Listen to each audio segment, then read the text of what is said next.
Jésus lui dit, « Je suis la résurrection et la vie. Celui qui croit en moi vivra, quand même il serait mort. Et quiconque vit et croit en moi ne mourra jamais. Crois-tu cela ?» Elle lui dit, « Oui Seigneur, je crois que tu es le Christ, le Fils de Dieu, qui devait venir dans le monde. » Face à Jésus-Christ, que faisons-nous? L'acceptons-nous? Le négligeons-nous? Ou le rejetons-nous? Notre attitude envers lui aura une grande influence sur l'état de nos âmes et sur notre éternité. Merci Père de parler à nos cœurs.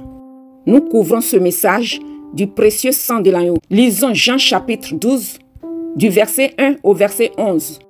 6 jours avant la Pâque, Jésus arriva à Béthanie, où était Lazare, qui l'avait ressuscité des morts. Là, on lui fit un souper. Marthe servait, et Lazare était un de ceux qui se trouvaient à table avec lui. Marie, ayant pris une livre d'un parfum, de nard pur, de grand prix, oignit les pieds de Jésus, et elle lui essuya les pieds avec ses cheveux. Et la maison fut remplie de l'odeur du parfum. Un de ses disciples, Judas Iscariote, fils de Simon, celui qui devait le livrer, dit, « Pourquoi n'a-t-on pas vendu ce parfum 300 deniers pour les donner aux pauvres ?» Il disait cela, non qu'il se mette en peine des pauvres, mais parce qu'il était voleur et que, tenant la bourse, il prenait ce qu'on y mettait. Mais Jésus dit, « Laisse-la garder ce parfum pour le jour de ma sépulture. Vous avez toujours les pauvres avec vous, mais vous ne m'avez pas toujours. » Une grande multitude de Juifs apprirent que Jésus était à Béthanie, et ils y vinrent, non pas seulement à cause de lui, mais aussi pour voir Lazare, qui l'avait ressuscité des morts. Les principaux sacrificateurs délibérèrent de faire mourir aussi Lazare, parce que beaucoup de Juifs se retiraient d'eux à cause de lui et croyaient en Jésus. Merci Seigneur pour ta parole. Nous sommes à 6 jours de la Pâque, la dernière que Jésus fera avec ses disciples. Depuis la résurrection de Lazare, les membres du Sanhédrin ont résolu de faire mourir Jésus. Pour cette raison, Jésus a dû se retirer pendant un temps dans la contrée voisine du désert, dans une ville appelée Éphraïm. Mais 6 jours avant la Pâque, Jésus arrive à Béthanie et en ce lieu, il prend part à un souper qui lui est offert chez son ami Lazare. À cette occasion, nous notons plusieurs attitudes que manifestent des gens autour de la personne de Jésus. Il y a Marthe qui sert le souper, Lazare et d'autres personnes sont à table avec Jésus. Marie, quant à elle, verse un parfum de grand prix sur les pieds de Jésus et les essuie avec ses cheveux. Judas Iscariote, de son côté, désapprouve l'offrande de Marie. Et c'est lui qui livrera plus tard Jésus aux autorités religieuses. Nous notons aussi la présence de beaucoup de Juifs qui viennent voir Jésus et surtout Lazare, que Jésus a ressuscité des morts. Parmi eux, plusieurs croient en Jésus à cause de ce miracle. Et d'autre part, nous avons les principaux sacrificateurs qui décident de faire mourir Lazare, en plus de leur projet de faire mourir Jésus. Cela arrive parce que Jésus a démontré qu'il est la résurrection et la vie. En ressuscitant Lazare, Dieu, en effet, a attesté que Jésus est son Messie, en répondant favorablement à la prière de Jésus pour la résurrection de Lazare, et ce, devant la multitude de Juifs qui étaient présents. Jésus-Christ est la résurrection et la vie. Celui qui croit en lui vivra éternellement. Aujourd'hui, c'est une réalité que Dieu continue de confirmer à plusieurs reprises et de plusieurs manières, par sa parole, par des révélations et par des miracles. Alors, que faisons-nous de Jésus-Christ dans notre vie quotidienne? L'acceptons-nous du fond de notre cœur ou du bout de nos lèvres, ou même le rejetons-nous ouvertement? Dans notre test de base, ceux qui ont accepté Jésus l'ont manifesté par le service. C'est le cas de Marthe. Par le partage du repas, c'est le cas de Lazare et de ceux qui se sont associés à Jésus pour prendre le souper. Ceux qui ont accepté Jésus l'ont également manifesté par l'adoration. C'est le cas de Marie. Et par la foi, c'est le cas des Juifs qui se retirèrent des principaux sacrificateurs pour croire en Jésus. Outre ce groupe, il y a ceux qui acceptent Jésus de manière hypocrite. C'est le cas de son disciple, Judas Iscariote, qui, quoiqu'il suivait Jésus, volait l'argent de la bourse que Jésus lui avait confié.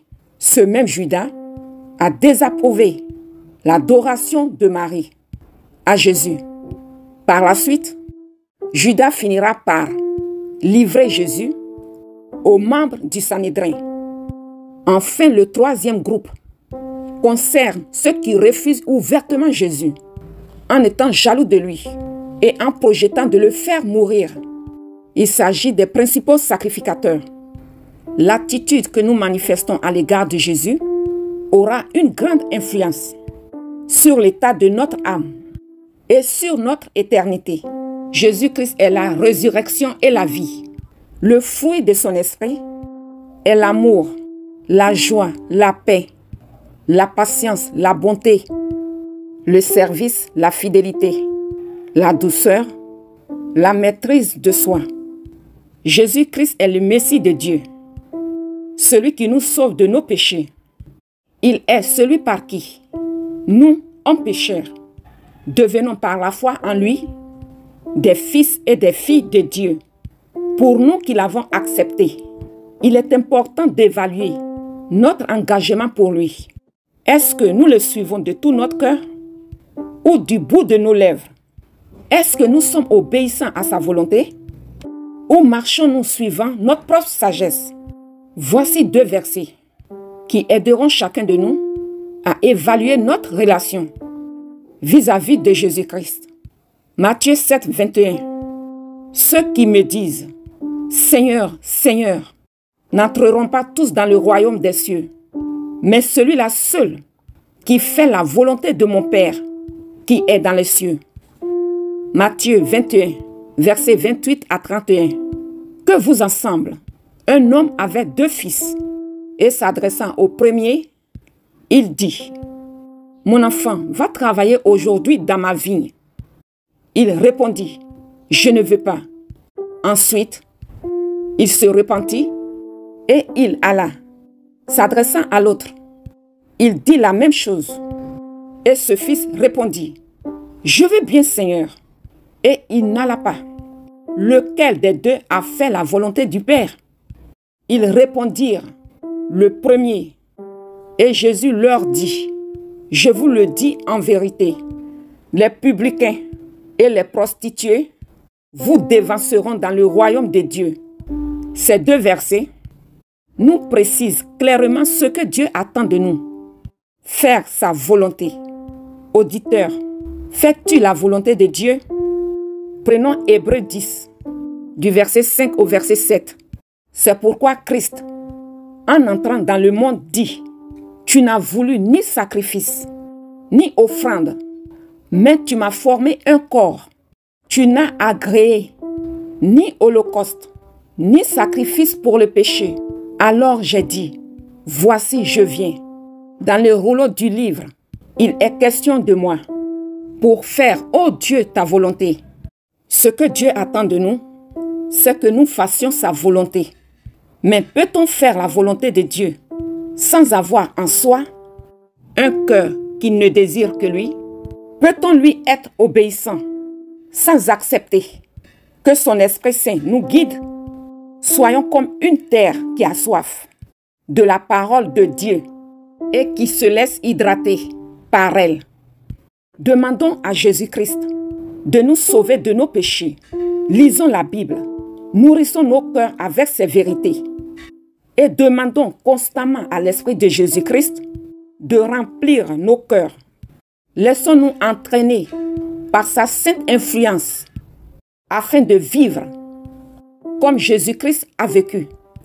Père, nos cœurs sont rependus devant toi. Nous ne désirons que toi. Remplis-nous de l'esprit de ton Fils Jésus-Christ pour que nous vivions comme il a lui-même vécu, recherchant toujours à connaître et à faire ta volonté par l'Esprit Saint. Merci Père. Amen. Vous pouvez nous écrire à l'adresse suivante: tout-puissant sauveur @gmail.com. Je vous invite à liker, à vous abonner et à partager la chaîne. Que Dieu vous bénisse.